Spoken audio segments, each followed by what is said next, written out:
Not even the second coming of Jesus Christ himself can save the show.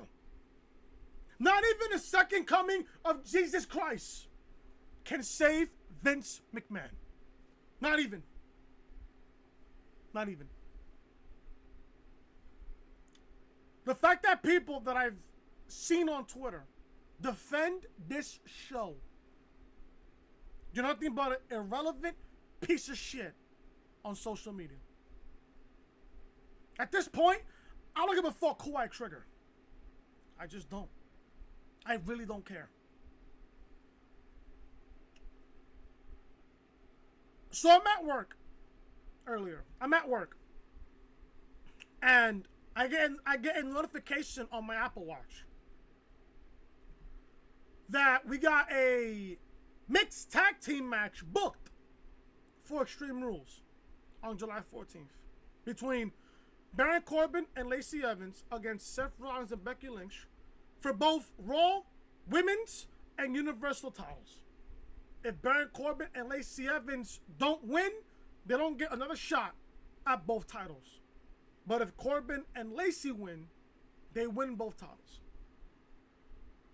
So you're telling me if Lacey Evans pins Becky Lynch, then Baron Corbin wins the Universal Championship without touching Seth Rollins? Or you can say if Corbin beats Rollins at Extreme Rules in this mixed tag team match, then Lacey Evans becomes Raw Women's Champion without even touching Becky Lynch. Oh, who made that prediction? Who made up that matchup? I did. Anybody else in the IWC and YWC said it? No. Oh, but I got a fucking buffoon on social media that said, hey, Captain Obvious, we all saw this set up. Did you? Because technically, according to fucking Vince McMahon himself, they could have booked 2 rematches for Extreme Rules. They could have booked Lacey versus Becky in a tables match, and they could have booked Corbin versus Rollins in an Extreme Rules match for the Universal title. Don't sit there and tell me and say, oh, Chris, we already seen this coming before Raw even started. Suck my dick. Suck my dick. Nobody in the IWC and the YWC saw this coming.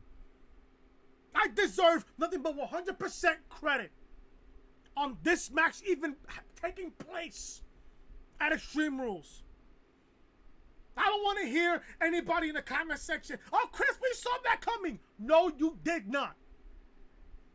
No, you did not. Because if you said it, if you clearly said it, you should have said it on social media.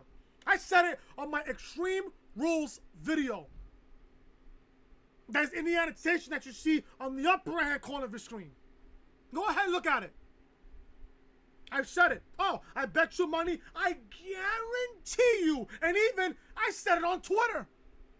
I said it on Twitter. I'll find the tweet for you right now. I'll fucking find the tweet right now for you. I'll find the tweet right now for you. I'll find the tweet. I know for a fact that I clearly said this. I know for a fact I clearly said this last night during Extreme Rules. I know for a fact I said this.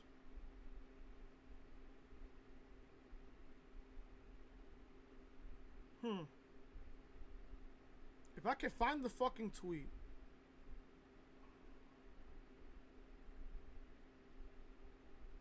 I can't even find the tweet. Oh, I know I said it. I know I said it. I just gotta find it.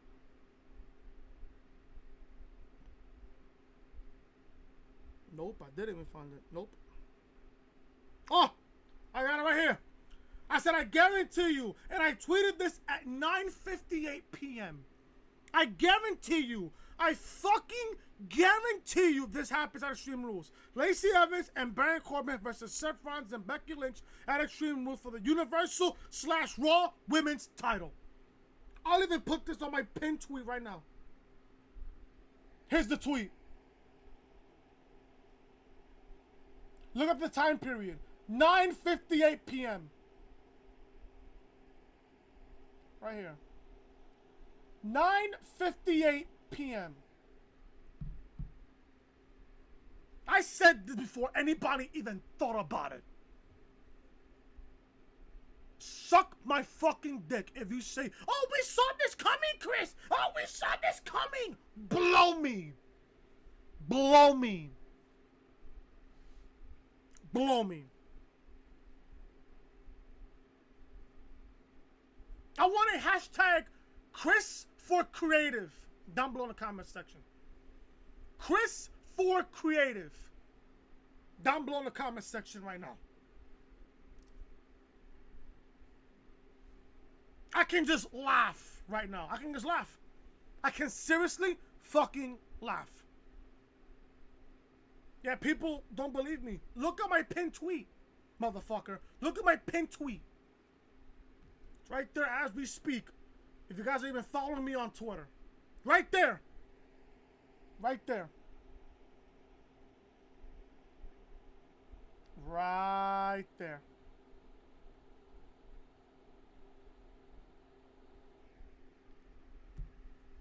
Come on, people. Come on, people. Seriously? Come on, bro. Come on. Oh, Chris, you get no credit. Suck my fucking cock. I don't even know what to even say about this show. I really don't. I really fucking don't. We were supposed to get a 2-on-1 handicap match between Roman versus Shane and Drew. I thought that there was going to be an ending to this fucking feud. Now, there's a report, according to Ringside News, there's a report going on out there that the feud between Shane and Roman is not ending anytime soon. And that right there scares me. And I'll tell you why in just a little bit when we get to that part of the show. People have told me that this show was terrible. I didn't even watch the show. I got home literally at 11:30. I got home from work. I got home at 11:30. I took my time getting home. Why? Because originally I was not going to go watch the show. People were tweeting me, oh, Chris, Raw was terrible. I've had people tell me on both group chats that I'm in, Chris, don't even bother reviewing the show. Let me do it. I know TM's not doing the review because of his personal problems, his personal issues, and I hope TM gets through it. But I told him, hold my beer, bro. Hold my beer. People told me that this show sucked. Now, the only positive thing about the show tonight was that Ricochet and AJ was in the main event. So a nice little rub for Ricochet on the main event of Monday Night Raw. Good. Good. There's a lot of potential and a lot of promise for Ricochet. After what happened in the main event tonight, can I ask this question? Why did they even book this match on Monday Night Raw? I bet you any money they booked this match for Extreme Rules and not SummerSlam. I'm telling you, Vince would be the type of guy to book AJ versus Ricochet for Extreme Rules and not on SummerSlam on your second biggest pay-per-view of the entire year. But Vince is a fucking genius, though. To the fucking degenerate out there on social media. The fucking 500-pound slob that's living in his fucking mother's basement, eating fucking Doritos and Cheetos and shit. That can't get a real job.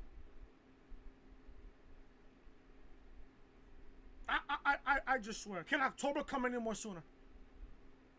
Can October come any more sooner? Any more sooner? We're going to go over everything that happened here on the show tonight. If you guys don't know who I am, I'm your boy Chris. Thank you guys so much for tuning back into the channel on this Monday, June 24th, 2019. I'm recording this on Tuesday, June 25th. So, yeah. I apologize for getting this video late out there for you guys, but, you know, I just don't care about Raw. I just don't give a fuck. But, thank you guys so much for tuning back into the channel. If you guys are loving the content so far on the channel, if you guys thought Monday Night Raw sucked dick tonight, hit that thumbs up. Leave a comment down below what you guys thought of Monday Night Raw tonight. And also, leave a comment, Chris for creative down below in the comment section. And if you guys are new to the channel, hit that subscribe button down below in this balls, guys, for all notifications. Check out Stomping Ground Review. I'm sorry. Sleeping Ground Review. Corbin picks Lacey Evans as special referee. Blah, blah, blah. Link to Stomping Ground Review will be in the annotation above that you see on the upper hand corner of the screen. Check out episode 34 of the Reality Podcast where we go over Stomping Ground preview and predictions. And Shane McMahon's push reportedly and frustrating WWE superstars. I wonder why. Link to episode 34 of the podcast will be in the annotation that you see on the upper hand corner of the screen. And check out episode 33 as well. Baron Corbin's plan. Well, the company's plan for Baron Corbin's guest referee at Stomping Ground. You guys know it's Lacey Evans. Link to episode 33 of the podcast will be in the annotation that you see on the upper right-hand corner of your screen. This is the official home of the Reality Podcast, so make sure you are connected with me on social media. Twitter, Chris from Loring, and Snapchat, Chris Most Hated.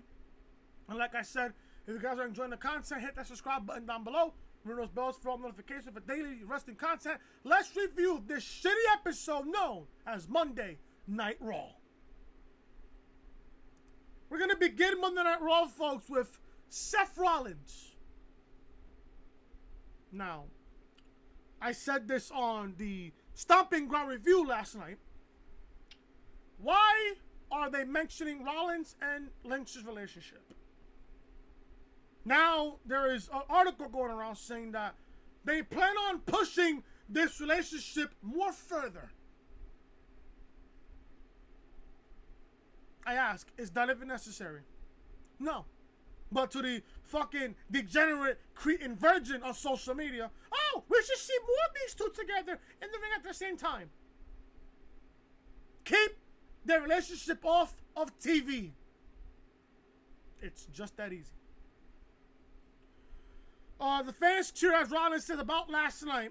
He reminds us about how he defeated Baron Corbin last night.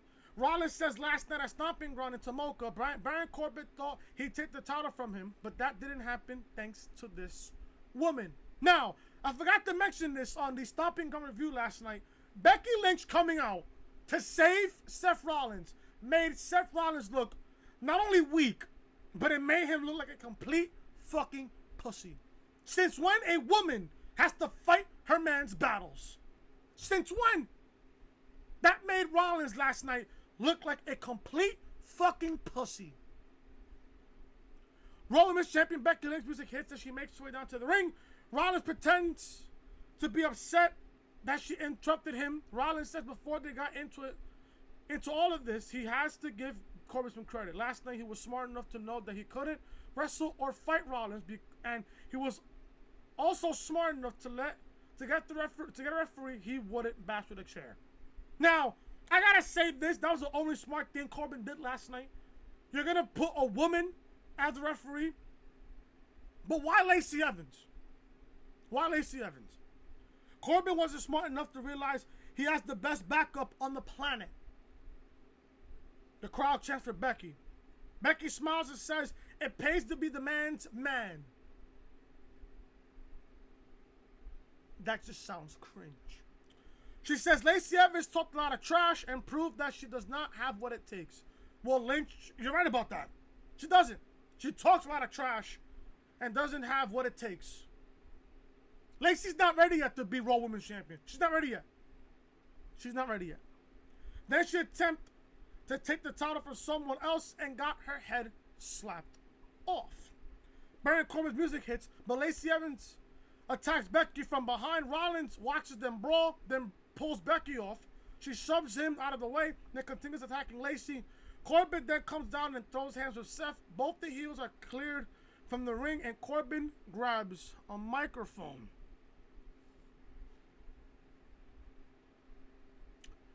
Corbin makes fun of Rollins, saying he should go home and make the man a sandwich. Okay, I'm not gonna lie, that was fucking funny then. Evans asks if Rollins wanted to hit him again. Becky says if they both want to get slapped and their arms torn off, then that's fine by them. Corbin says he'll team with Lacey any day to beat them. And she says that's a great idea. Why don't they face off at Extreme Rules? Lynch says no problem. They'll face them anytime. As long as they agree that if they lose, they will never get title shots again. Corbin says that's fine, but if they win, it's winner take all. There's that winner take all word again. There's that winner take all phrase again. So you mean to tell me right now, you mean to tell me that if Baron Corbin and Lacey Evans win, they win both titles? Corbin wins the Universal title and Lacey Evans wins the Raw Women's title. So you mean to sit there and tell me that if Lacey pins Becky, Corbin wins the Universal Championship without touching Rollins? Same thing vice versa. If Corbin pins Rollins, then Lacey wins the Raw Women's Championship without even laying a finger on Becky Lynch. This is what you push their relationship for? This is what you push a Rollins-Becky Lynch relationship? For a winner-take-all situation at Extreme Rules? Tell me, how the fuck does that make sense? I am dying to know. Down below in the comment section. I would love to know how, in any shape or form, does that make sense? I would love to know. Seriously, why are they even pushing this relationship on live television? Who fucking cares that Becky Lynch and Seth Rollins are together? Who the fuck cares? The more I watch those two in the ring at the same time, the more I don't care about Rollins and Becky Lynch. The more I don't care. And don't get me wrong, I love Seth Rollins. I love Becky Lynch, especially on their roads to WrestleMania. I love both of them. Becky's road and Seth's road to WrestleMania was a good road. But honestly, ask yourself this question. Have you cared about Becky Lynch and Seth Rollins after WrestleMania? Money in the Bank? Super Showdown? Stomping Ground? Do you care? No! No! Why is this match even happening? I don't know. This is just one matchup that I just don't care. Even though the fact that I fucking predicted this fucking thing would have been fucking happen before anybody else did. Who's gonna care about this match in the end? It's just two rematches all mixed up into one tag team match. A rematch from Super Showdown, Money in the Bank, and Stomping Ground. All those three pay-per-views you gather in the one big pay-per-view known as Extreme Rules. Who gives a shit about this match? At the same time, this is already predictable. You think Corbin is going to walk into SummerSlam as Universal Champion? No. You think Lacey Evans is going to walk into SummerSlam as Raw Women's Champion? No. So already, within 3 to 4 weeks before Extreme Rules, they already got me to not care about that matchup. It's already predictable on who's going to win that match anyways. It's already predictable. I said this.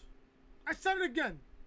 You think Baron Corbin and Lacey Evans are going to walk into SummerSlam as Universal and Raw Women's Champion? No. I'm sure that they have a matchup planned for Rollins and Lynch for SummerSlam.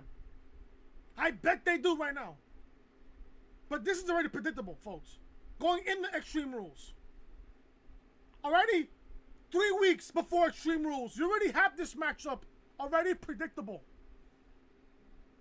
Yeah, sometimes predictable's good, but not every time.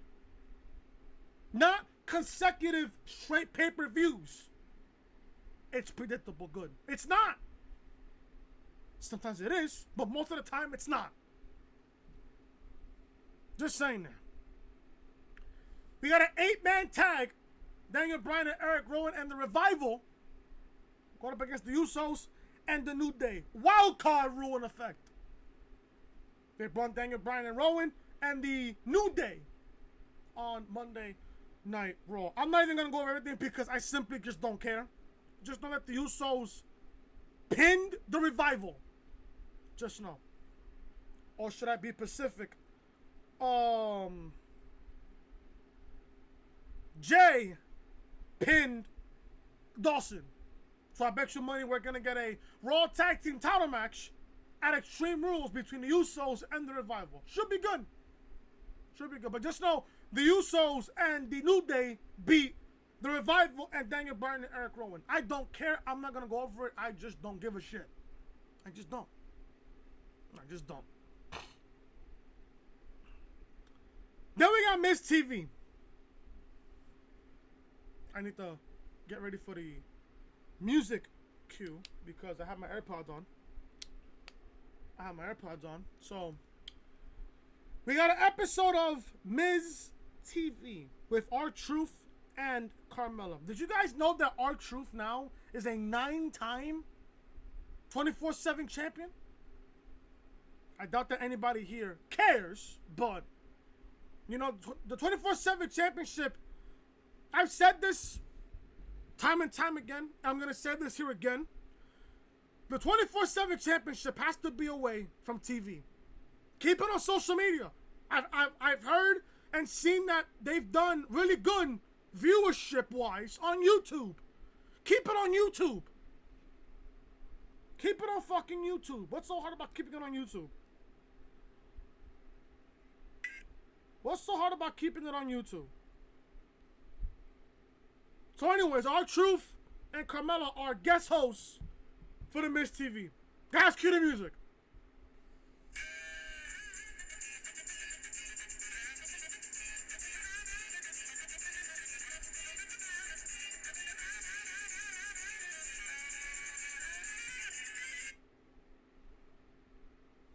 Again.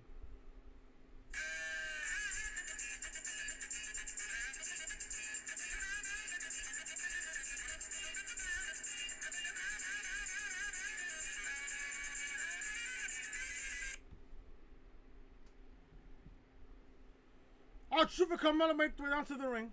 Truth checks for Superstar under the ring, but Miz tells him not to worry because he has had the 24/7 championship rule suspended for the duration of this interview. Why? It's the 24/7 championship. So you're going to suspend the rule during the entire portion of the interview? Huh? I don't get this whatsoever.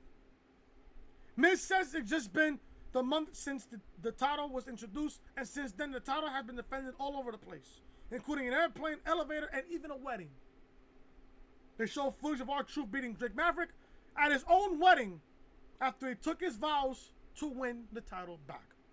R-Truth seems pleased with his actions, but the Miz says that was the man's wedding. R-Truth said the 48/7 European Championship isn't a joke. R-Truth is just funny.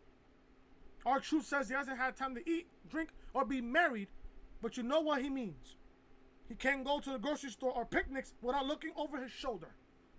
That's the point of the 24/7 championship, Mr. R-Truth, sir. WWE superstars are even coming to his house dressed like the police, telling him his music is too loud and his car is on fire. The fans laugh and begin chanting R-Truth. This is fucking funny. Not gonna lie to you. Carmella says what Truth is saying, what Truth is trying to say is, interrupting Drake Maverick's wedding may seem extreme. Pun intended there, honey. But it just shows how important the title is to R-Truth and everyone chasing it.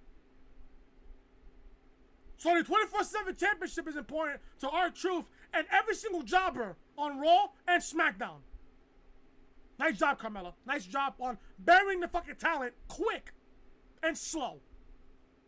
Drake Maverick comes out and says winning the 24/7 championship was the biggest moment of his career.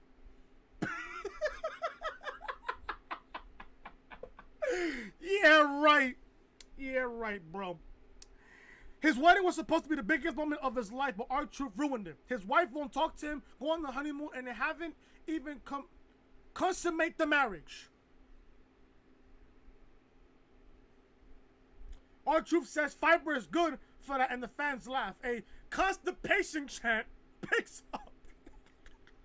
Alright, R-Truth is hilarious. Alright, you know what? One thing about R-Truth that I love is the fact that he's fucking funny. That's what I love about R-Truth, though. Maverick says he's out here as a man to ask for a rematch. One-on-one, no shenanigans, so he can win back the love of his life. Carmella says that's cute, that he wants his wife back. Maverick says he's not talking about his wife, he's talking about the WWE 24/7 Championship. The Miz gets information that says if R-Truth accepts, all other competitors are banned from ringside. R-Truth says, you know what, Hornswoggle, you got your match. The Miz says the match will take place after the commercial break. The fact that R-Truth called the Miz fucking Hornswoggle. No, that he called Drake Maverick Hornswoggle. I don't know who put that in the script, but okay. So we get a 24/7 championship match, a one-on-one, a legit matchup on Monday Night Raw. Drake Maverick against R-Truth for the 24/7 championship. This match goes by quick. We come back from the break to see Maverick beating Truth. He then hits the ropes while R-Truth slams him and pins for the win. Quickie. A nice little quickie. As soon as the match is over, Tyson O'Neil, Lucha House Party, and more running down to the ring with a referee. Cedric Alexander connects with a springboard kick to Truth, but No Way Jose breaks it up. The superstars start brawling at ringside, allowing Truth and Carmella to escape through the crowd. We're left with Maverick sitting in the ring, disgusted at himself. Charlie Caruso, Bay, tries to interview him, but he's not interested. So there you go. There you go. I don't care. But the thing that made this whole entire segment was R-Truth being funny. That's it. That's what I'm getting here. Roman Reigns is shown backstage. He'll face Drew McIntyre and Shane McMahon after the break. So full of excitement. My God. So, we return to a replay of tonight's opening with when Baron Corbin Lacey Evans attempt to ambush Rollins and Lynch. Corbin and Evans are backstage talking shop, with Corbin saying people think Rollins is Superman, but Evans says his kryptonite is Becky Lynch. So now we're talking about superheroes now, all of a sudden. So we get the 2-on-1 handicap match between Shane and Drew against Roman. When I got the notification on my phone, or should I say my watch, that not only this match went to a technically Shane and Drew won by DQ, technically, but there's a reason why that Shane and Drew won by DQ.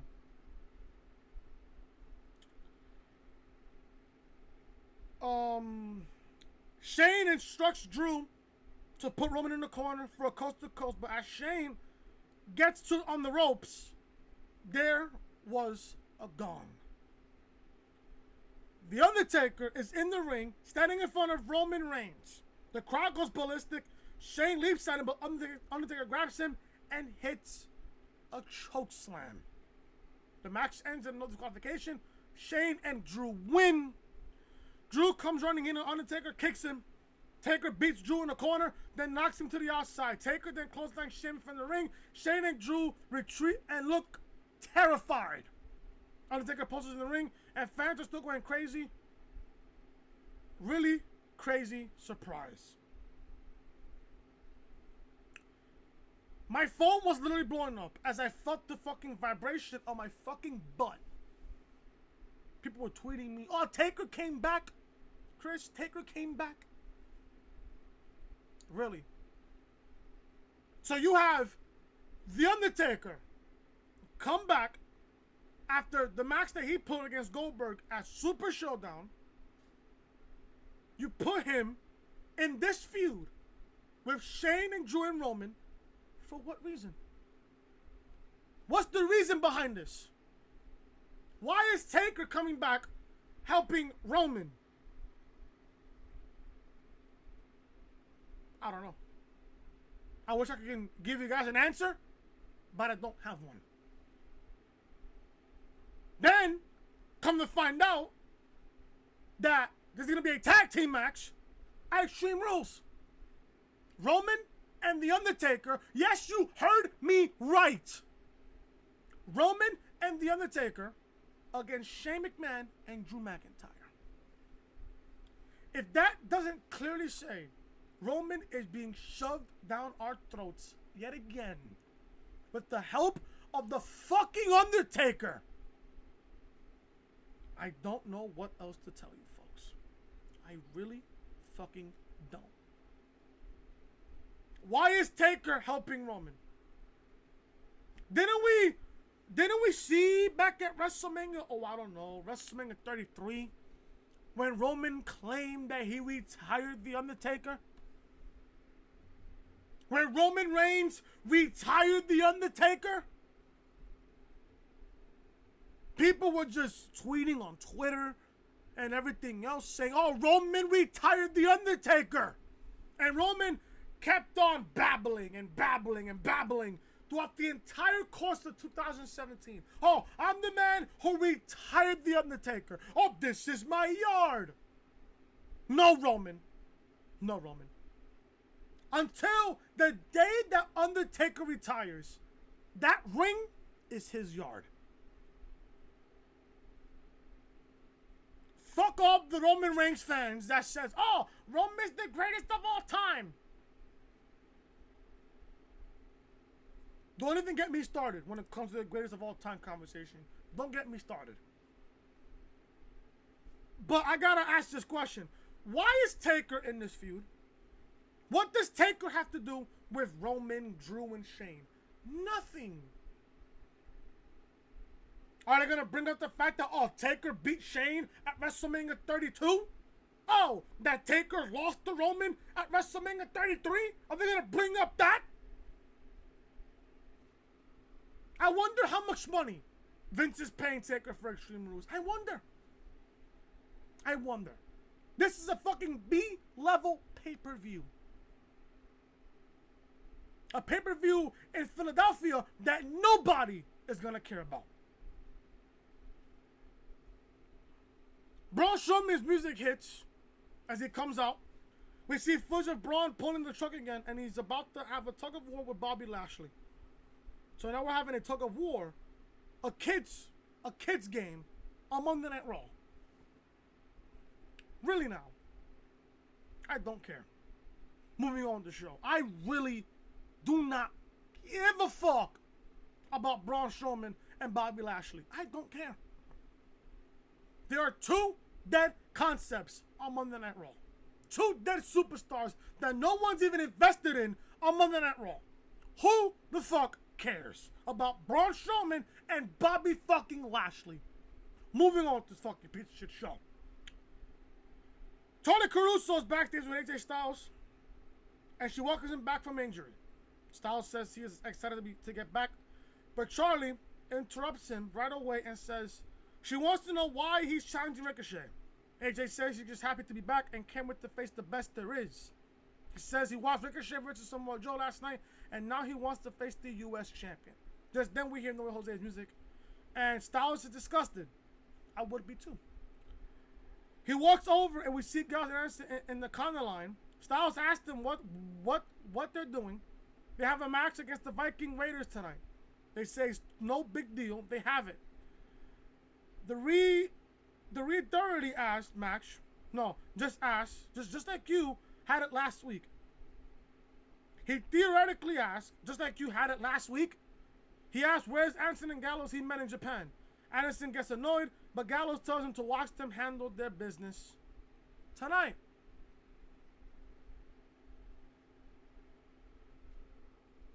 I'm just waiting for Gallows and Anderson's contracts to expire to go to AEW. I think that's all what we're waiting for at this point. Moving along, we got Gallows and Anderson against the Viking Raiders. Oh wow, they found the fucking Viking Raiders on Monday Night Raw. Wow! The Viking Raiders win. Do you care? Do you really fucking care? No? Good. Moving on. AJ's pissed backstage after the Viking Raiders win. AJ's pissed backstage, and Gallows and Anderson sit on the ramp, unhappy.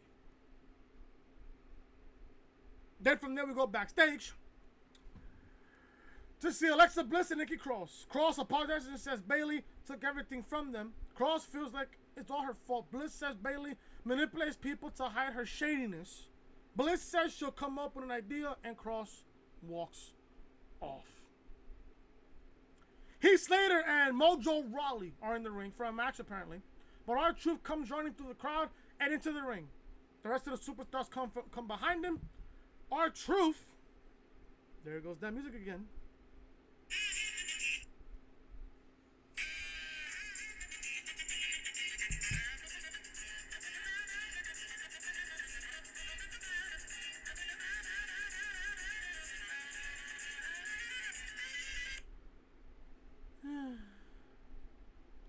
Truth knocks Kalisto from the ring, but Heath Slater then hits him with the neck breaker, then gets the title.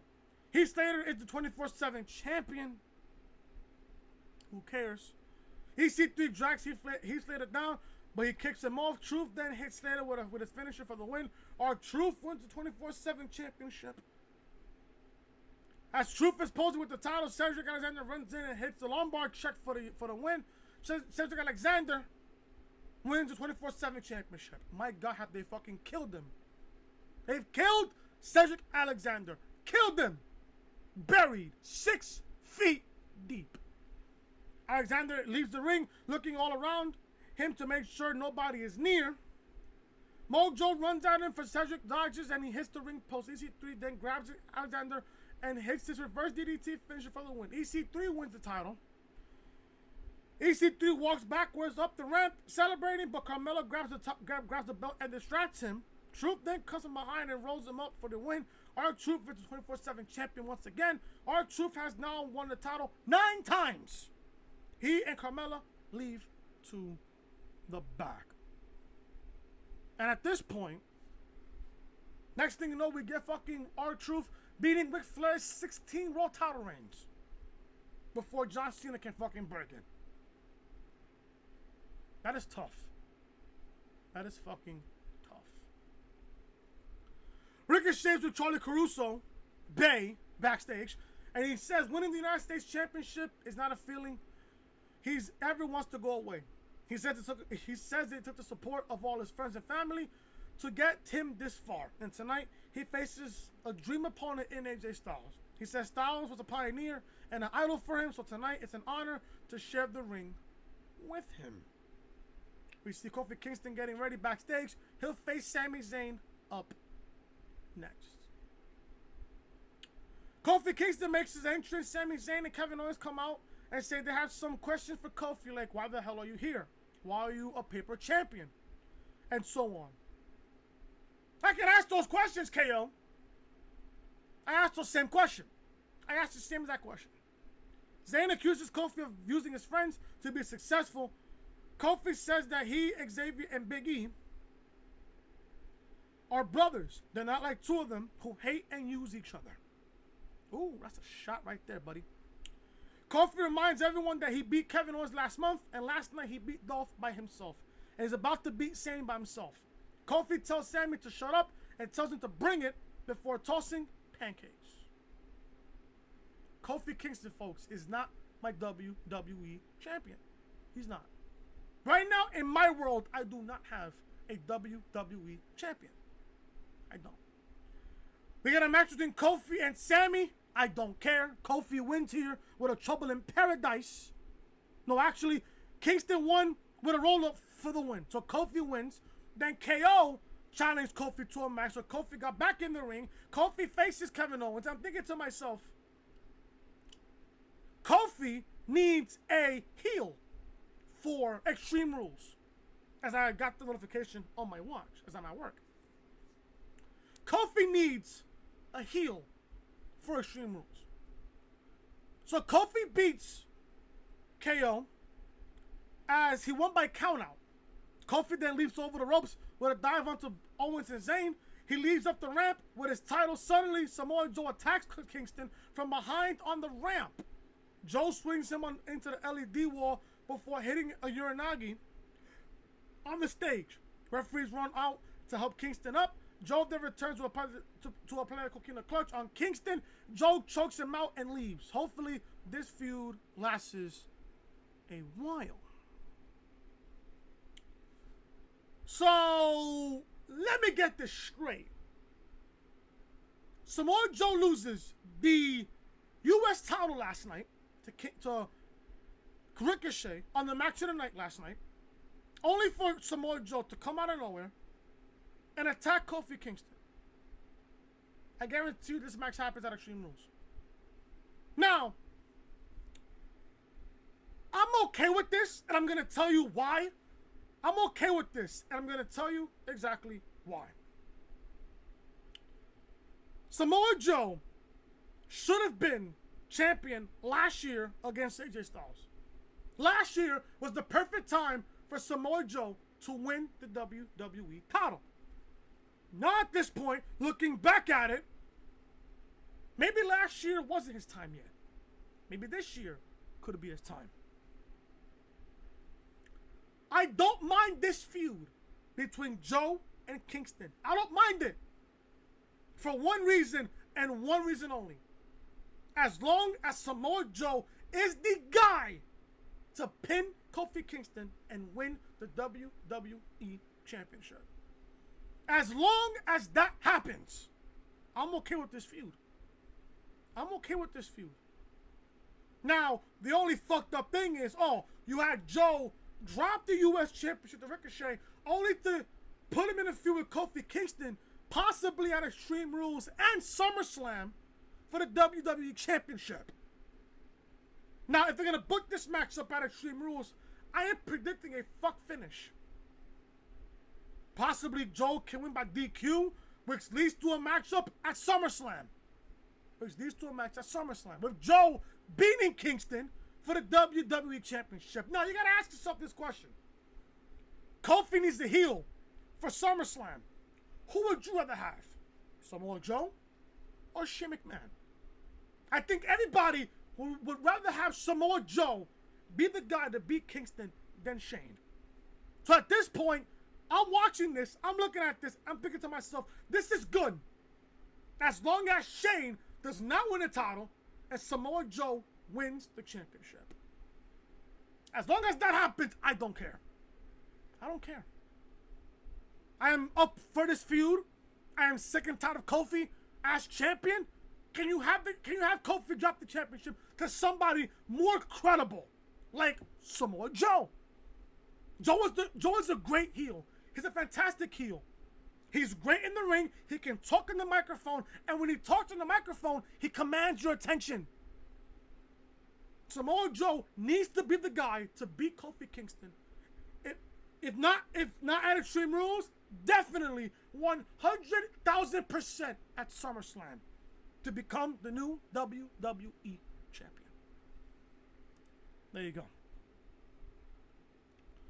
We get Naomi versus Alexa Bliss. Alexa Bliss wins. I don't care. Bliss then gets back into the ring and hits Naomi with a snap DDT for the win. I don't care. After the match, Bliss beats on Naomi. She then forces Cross to get into the ring and help her attack Naomi. She comes in, but she's conflicted. She ends up shoving both of them, but then Natalya comes down to make the save. I don't care. Then it leads to a tag team match between Bliss and Nikki versus Natalya and Naomi. Nikki Cross and Bliss win. Nikki hits a fucking swinging neckbreaker on Natalya. Then Bliss comes in for the pin. Who cares? Finally, guys, main event. We got AJ Styles versus Ricochet in the main event. Now, the only reason why I like this in the main event is because, Ricochet's getting some rub in the main event. This is good for Ricochet. This is good. So Ricochet wins the U.S. title last night. Beats Samoa Joe in a fantastic matchup. I heard the matchup was really, really good between Ricochet and AJ Styles. I heard the match was fantastic. AJ beats Ricochet. Styles hits the phenomenal form for the win. Can I ask this question? Why are they booking this match from Monday Night Raw? I ask.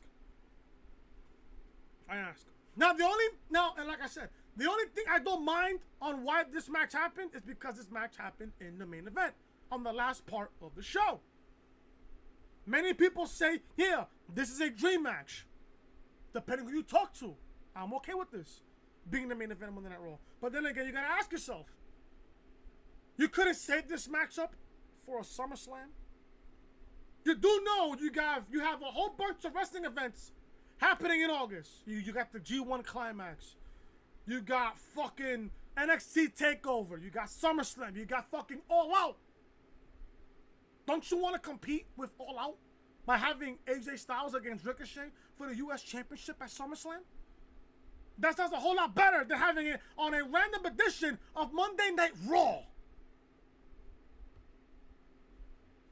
I don't get it.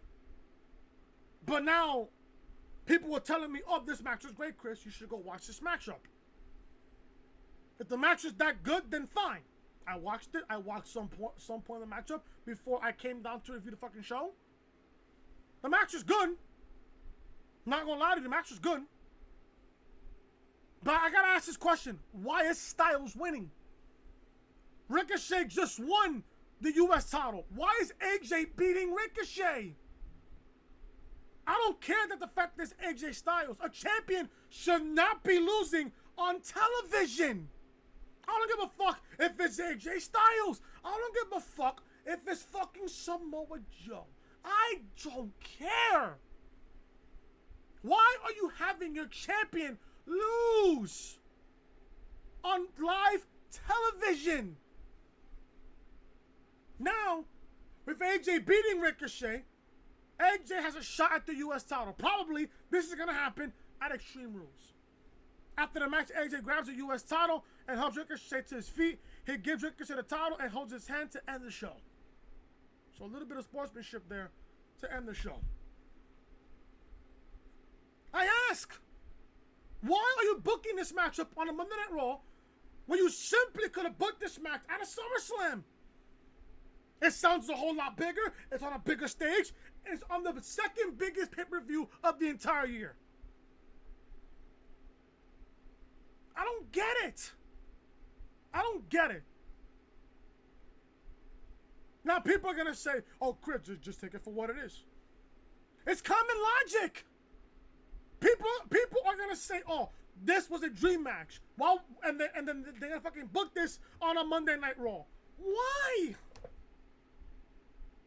You rather see this match on a fucking boring, non-logical edition of Monday Night Raw, or would you rather have this happen at the biggest party of the summer on SummerSlam?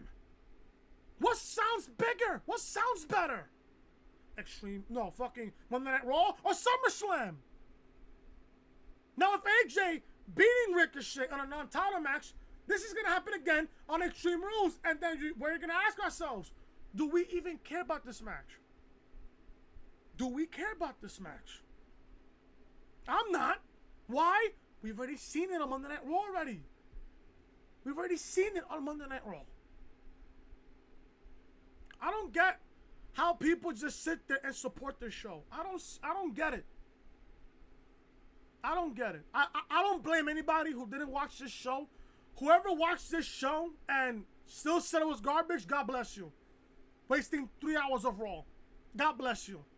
I was at work. Thank God I didn't even have to watch this piece of shit show. And now we got SmackDown tomorrow to even be more pissed off about. But good thing we got NXT on Wednesday. So there you go. I'm getting out of here. I am going to go to sleep because I have work tomorrow. So I'm going to sleep right now. Thank you guys so much for watching. Hope you guys enjoyed Raw Review. If you guys did, leave that thumbs up. Leave a comment down below what you guys thought of Monday Night Raw. If you guys are new to the channel, hit that subscribe button down below. Ring those bells, guys, for all notifications. Check out Check out Stomping Ground Review live on the channel right now, and also episode 33 and 34 of the Reality Podcast. All of them will be up on the annotation. The official home. This is the official home of the Reality Podcast. So make sure you are connected with me on social media. Twitter, Chris from Lauren, and Snapchat, Chris Most Hated. And like I said, if you guys enjoy the content, hit that subscribe button down below. Ring those bells, guys, for all notifications. And I will see you guys probably tomorrow for SmackDown or not. I will see you guys on Wednesday for NXT. If SmackDown is completely terrible tomorrow, I will not review SmackDown Live. I'm not. I'm just not.